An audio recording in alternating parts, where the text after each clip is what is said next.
জাতীয় নাগরিক কমিটির কেন্দ্রীয় যুগ্ম আহ্বায়ক ডক্টর আতিক মুজাহিদ ভাই আমাদের মাঝে উপস্থিত হয়েছেন।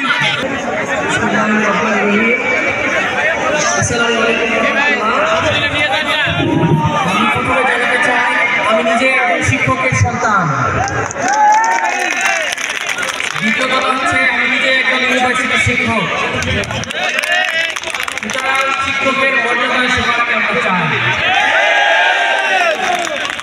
আমরা বাদশা আলমগীরের সেই বিখ্যাত গল্প জানি, শিক্ষকের মর্যাদা গুরুর মর্যাদা। সেই খাতা কলমে শুরু করেছি। বাস্তবতায় বাংলাদেশে যদি কোনো নিপীড়িত, নির্যাতিত, বঞ্চিত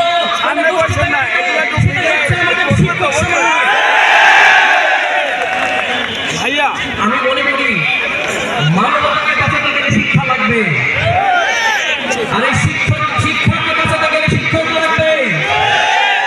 আর সেই শিক্ষা শুরু হয় প্রাথমিক শিক্ষা দিয়ে।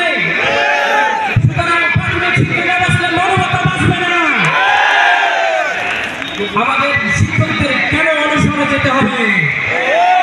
আমাদের শিক্ষকরা সাথে ফেরান ধরে দাঁড়িয়ে থাকলে বাংলাদেশের প্রধানমন্ত্রী থেকে শুরু করে সব শ্রেণীর মন্ত্রীদের আগে রাগান্বিত হওয়া উচিত। আমার শিক্ষকরা কেন ক্লাস ছেড়ে মাঠে এসেছে?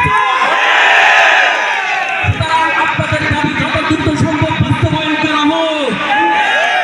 এত প্রশাসনের লোকের যদি টাকা দিয়ে যায়, শিক্ষকদের টাকা দিয়ে সমস্যা কোথায়? সুতরাং শিক্ষকদেরকে মর্যাদা না দিলে এই রাষ্ট্র মর্যাদা পাবে না। আমাদের ছেলেমেয়েরা বুক ফুলিয়ে চলতে পারবে না। তাদের জীবনের প্রথম আদর্শিক মডেল হচ্ছে আমাদের প্রাথমিকের শিক্ষক। আমাদের প্রাথমিক শিক্ষকরা যদি মডেল হয়ে যায়, আমাদের ছাত্ররাও মডেল হয়ে যাবে দেশের জন্য। আমরা জাতীয় নাগরিক কমিটির পক্ষ থেকে আমরা সংহতি জানাই, সরকারকে আহ্বান জানাই, শিক্ষা ব্যবস্থাকে আহ্বান জানাই। আর কোনো বিরোধী নয়, অবলম্বিত নয়। ৫৩-১৭ বছর ধরে ব্রিটিশ সরকার আপনাদেরকে ঝুলিয়ে রেখেছেন। আর কোনো ঝুলিয়ে রাখা যাবে না। আমাদের অধিকার দিতেই হবে। কমিশন করা হলো আপনাদের ব্যাপারে দ্রুত সিদ্ধান্ত নেওয়া হোক। সকলকে অসংখ্য ধন্যবাদ। ইনকিলাব জিন্দাবাদ, নতুন বাংলাদেশ জিন্দাবাদ। আগামী দিনের বাংলাদেশ নির্মাণে এই প্রাথমিক শিক্ষকরা সবার আগে আগ্রহী ভূমিকা রাখবে। সেই ব্যাপারে সৃষ্টিকে অসংখ্য ধন্যবাদ। আসসালামু আলাইকুম ওয়া রাহমাতুল্লাহ।